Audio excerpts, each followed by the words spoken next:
বাংলা উন্নয়ন করছে এমন কথা বলছে কে? কেন্দ্রীয় সরকার। আবার কে? হ্যাঁ, ঠিকই বলছি। এবার খোদ কেন্দ্রীয় সরকারের তথ্যে বাংলায় উন্নয়নের খতিয়ান উঠে এলো।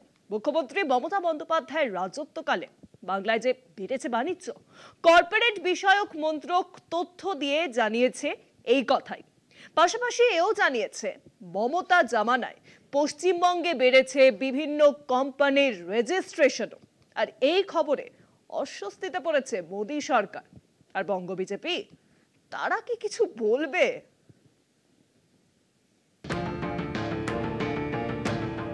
তৃণমূল শাসনকালে বাংলায় শিল্পের বৃদ্ধি হয়েছে, বেড়েছে বিভিন্ন কোম্পানির রেজিস্ট্রেশন। রাজ্যের শিল্পায়নে সচেষ্ট হয়েছেন মুখ্যমন্ত্রী মমতা বন্দ্যোপাধ্যায়। তারই ফলপ্রসূ এই প্রভূত উন্নতি।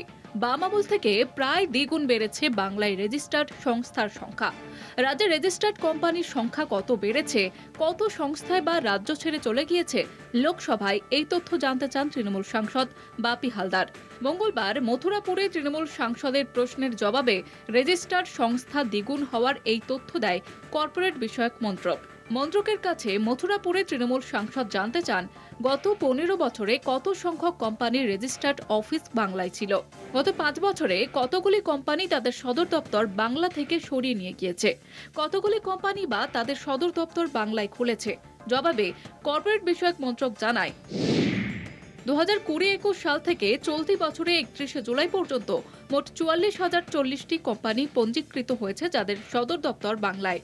আবার রাজ্য থেকে সদর দপ্তর সরে যাওয়া এমন কোম্পানির সংখ্যা 1,742টি। সম্প্রতি রাজ্যসভায় বিজেপি সাংসদ শ্রমিক ভট্টাচার্য দাবি করেছিলেন বাংলায় কর্মসংস্কৃতি ধ্বংস হয়ে গিয়েছে।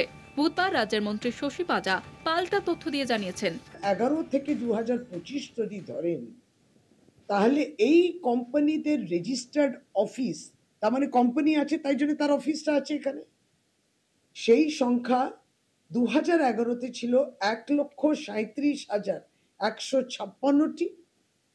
2025-এ সেটা হয়েছে 2,50,343টি, অর্থাৎ দ্বিগুণ হয়েছে। কোম্পানি আছে তাই অফিস আছে। শত চেষ্টা করেও বাংলাকে টেনে ধরে রাখতে পারছে না মোদী সরকার। নিজ গতিতে এগিয়ে চলেছে বাংলা। এবার খোদ কেন্দ্রের দেওয়া তথ্যেই মিলল বাংলার উন্নয়নের খতিয়ান, যা অস্বস্তি বাড়িয়েছে কেন্দ্রের বলেই মনে করছে ওয়াকিবহাল মহল। কলকাতা টিভি।